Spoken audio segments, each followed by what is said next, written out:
पापांकुशा एकादशी के दिन पढ़े ये कथा, सभी पापों से मिलेगी मुक्ति। वैदिक पंचांग के अनुसार हर साल कार्तिक माह की शुक्ल पक्ष की एकादशी पर पापांकुशा एकादशी का पर्व मनाया जाता है। इस दिन भगवान विष्णु और मां लक्ष्मी की पूजा अर्चना करने का विधान है। साथ ही व्रत भी किया जाता है। इस दिन व्रत कथा का पाठ जरूर करना चाहिए। इससे साधक व्रत का पूर्ण फल प्राप्त होता है। इस कथा के बिना अधूरा है पापांकुशा एकादशी व्रत।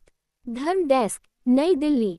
आश्विन माह के शुक्ल पक्ष की एकादशी तिथि को भगवान विष्णु और मां लक्ष्मी की कृपा प्राप्त करने के लिए शुभ मानी जाती है। इस तिथि पर पापांकुशा एकादशी व्रत किया जा रहा है।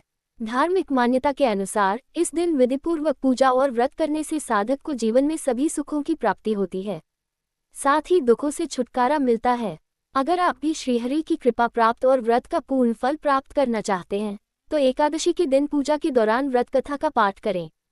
ऐसा माना जाता है कि व्रत कथा का पाठ करने से सभी पापों से छुटकारा मिलता है, साथ ही भगवान विष्णु की कृपा प्राप्त होती है।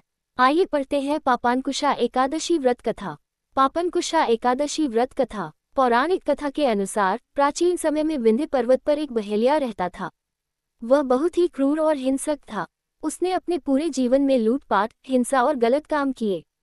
जब बहेलिया का अंतिम समय आ गया तो यमराज ने अपने दूतों से बहेलिया को लाने के लिए कहा। यमदूत ने बहेलिया को बताया कि उसका कल धरती पर अंतिम दिन है। आखिरी समय नजदीक आने पर वह बहुत डरा हुआ था। उसने अपने बुरे कर्मों का अनुमान लगाया कि अंतिम सांस के बाद उसे बुरे कर्मों की सजा भुगतनी पड़ेगी। बहेलिया को परेशान देख अंगिर ऋषि को उस पर दया आ गई।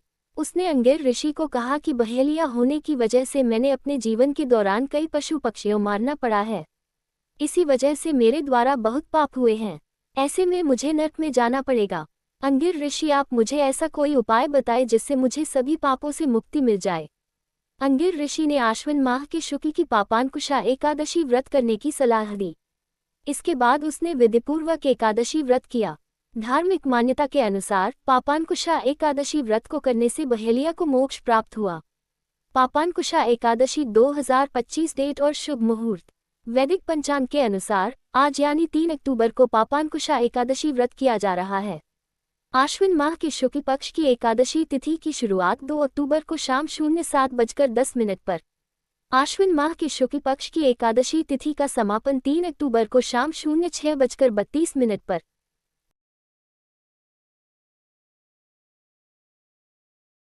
विष्णुदेव मिश्रा। पूजा विधि। स्नान आदि कर मंदिर की साफ सफाई करें। भगवान श्री हरि विष्णु का जलाभिषेक करें। प्रभु का पंचामृत सहित गंगाजल से अभिषेक करें। अब प्रभु को पीला चंदन और पीले पुष्प अर्पित करें। मंदिर में घी का दीपक प्रज्वलित करें। संभव हो तो व्रत रखें और व्रत लेने का संकल्प करें। पापांकुशा एकादशी की व्रत कथा का पाठ करें। पापांकुशा एकादशी पर भगवान विष्णु के विभिन्न स्वरूपों की पूजा की जाती है और उनके अलग अलग मंत्रों का जाप किया जाता है। इस दिन किसी विशेष महामंत्र के बजाय विष्णु जी के प्रभावशाली मंत्रों का जाप किया जाता है। यहाँ कुछ महत्वपूर्ण मंत्र दिए गए हैं जिनका जाप पापांकुशा एकादशी पर करना अत्यंत फलदायी माना जाता है। विष्णु महामंत्र। मंत्र ओम नमो भगवते वासुदेवाय। अर्थ, मैं भगवान वासुदेव श्री कृष्ण को नमस्कार करता हूँ। यह मंत्र आध्यात्मिक उन्नति, सफलता और मुक्ति के लिए अत्यंत शक्तिशाली माना जाता है। विष्णु जी के पद्मनाभ स्वरूप का मंत्र। मंत्र ओम नमो भगवते पद्मनाभाय। अर्थ, इस मंत्र में भगवान विष्णु के पद्मनाभ स्वरूप का ध्यान किया जाता है। अन्य विष्णु मंत्र। मंत्र ओम विष्णुवे नमः। मंत्र श्रीमन नारायण नारायण हरि हरि। एकादशी पर मंत्र जाप के लाभ। इन मंत्रों का जाप करने से जाने अनजाने में हुए पापों से मुक्ति मिलती है। पूजा के दौरान इन मंत्रों का पाठ करने से सुख, सौभाग्य और धन में वृद्धि होती है। मंत्रों के जाप से मन को शांति और सुकून मिलता है। पापांकुशा एकादशी पर पूजा के दौरान आप इनमें से किसी भी मंत्र का जाप कर सकते हैं।